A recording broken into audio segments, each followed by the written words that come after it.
Welcome to ETV. నేను మీ నిర్మల. మరి మనకు తెలంగాణ రాష్ట్ర ముఖ్యమంత్రి అయినటువంటి సీఎం రేవంత్ రెడ్డి గారు నిన్న కోర్టులో హాజరు కావడం కూడా జరిగింది.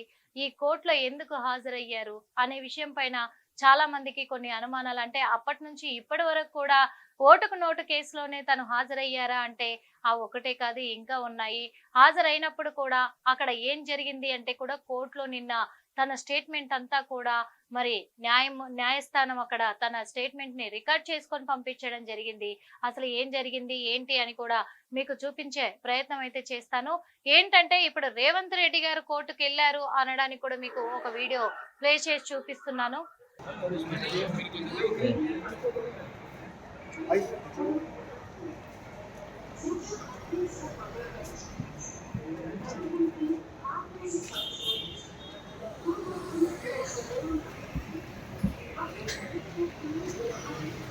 అరే మిత్రా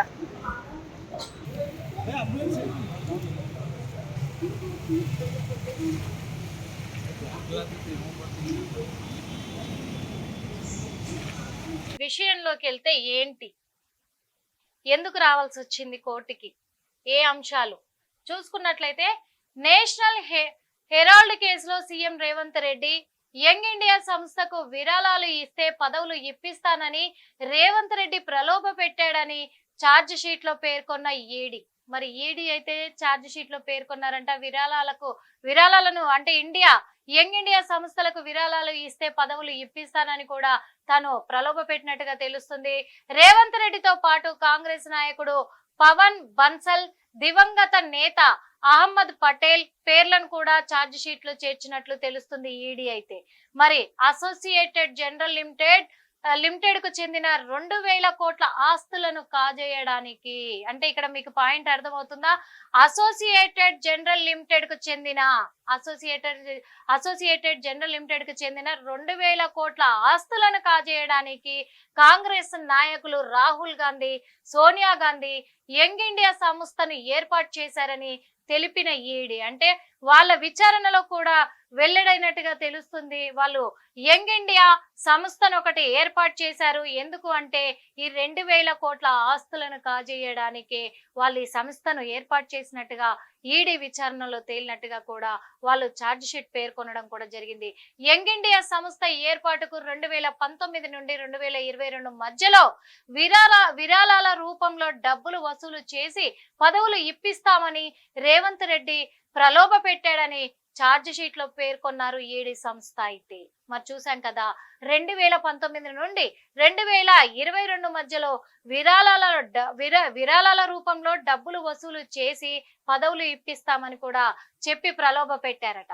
మరి సాక్షులను విచారించిన తర్వాతనే రేవంత్ రెడ్డి పేరును ఛార్జ్ షీట్ లో చేర్చామని, అంటే ఇక్కడ సాక్షులను కూడా విచారించినాకే అక్కడ ఛార్జ్ షీట్ లో పేర్కొనడం జరిగింది. మరి సీఎం పేరు అందులో ఛార్జ్ షీట్ లోకి వస్తుంది అంటే అంత ఈజీగా ఎవరు చేర్చరు కదా. అందులో ఈడీ సంస్థ అనేది చాలా ఎంక్వైరీ మొదలు పెట్టిన తర్వాతే, విచారణలన్నీ పూర్తయిన తర్వాతే దేని మీదైనా యాక్షన్ తీసుకుంటుంది.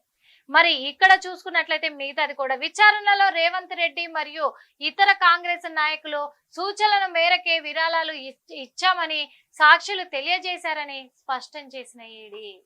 ఇక్కడ మనకేమర్థమైంది, సాక్షులు ఏం చెప్పారు, విచారణలో వాళ్ళు ఏం చెప్పారు, రేవంత్ రెడ్డి మరియు ఇతర కాంగ్రెస్ నాయకులు, అంటే ఆ ఇతర కాంగ్రెస్ నాయకులు ఎవరు అనేది కూడా బయటపడబోతుంది మెయిన్ గా. మరి ఇక్కడ స్పష్టంగా సాక్షులే చెప్తున్నారు. ఎందుకంటే రాష్ట్ర ముఖ్యమంత్రి పైన ఎవరు నిందలు వేయరు కదా ప్రజలైతే.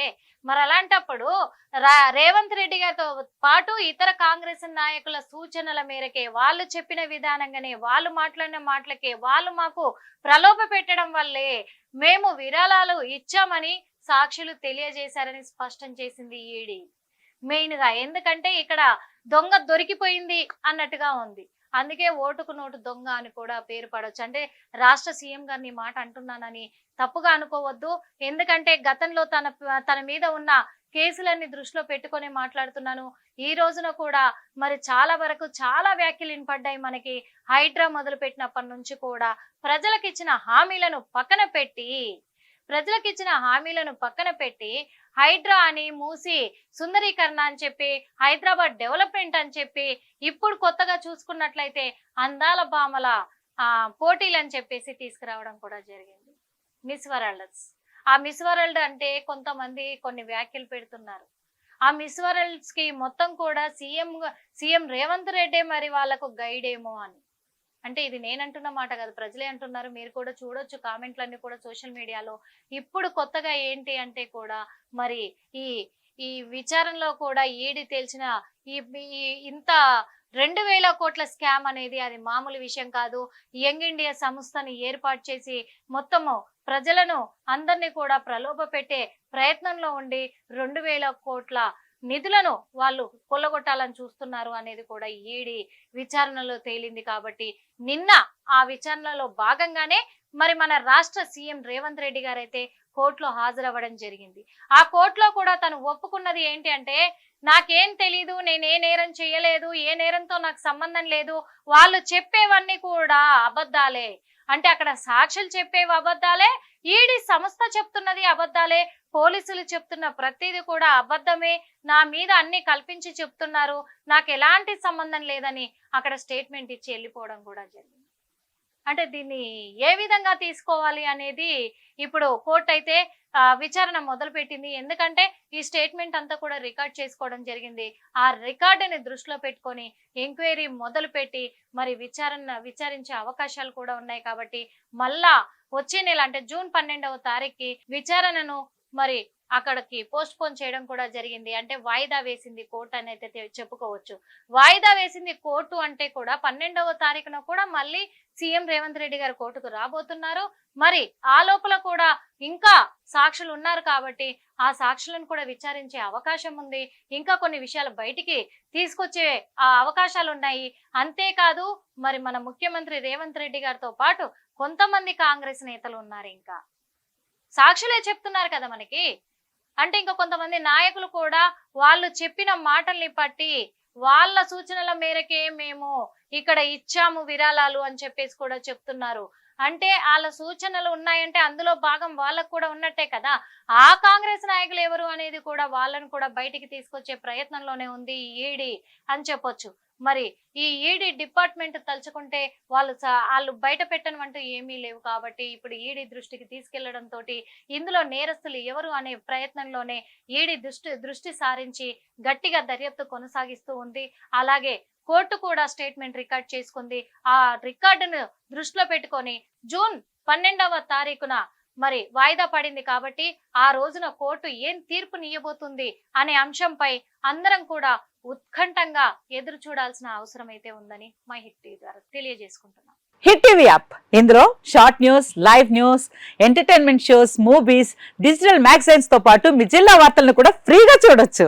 ఇంకెందుకు ఆలస్యం, వెంటనే హిట్ టీవీ యాప్ ని డౌన్లోడ్ చేసుకుని ఫ్రీగా ఎంటర్టైన్మెంట్ పొందండి. Hit TV app. Hit TV app. Please download hit TV app. Hit TV app ని ఫ్రీగా డౌన్లోడ్ చేసుకుని ఎంజాయ్ చేయండి. మీకు నచ్చిన ఎంటర్టైన్మెంట్ కోసం హిట్ టీవీ యాప్ ని ఫ్రీగా డౌన్లోడ్ చేసుకుని ఎంజాయ్ చేయండి. హిట్ టీవీ యాప్ ని డౌన్లోడ్ చేసుకుని ఆస్వాదించండి, ఆశీర్వదించండి. ఇంతమంది సెలబ్రిటీలు హిట్ టీవీ యాప్ ని డౌన్లోడ్ చేసుకోండి అని చెప్తున్నారంటే ఎంత మంచి యాప్ ఆలోచించండి.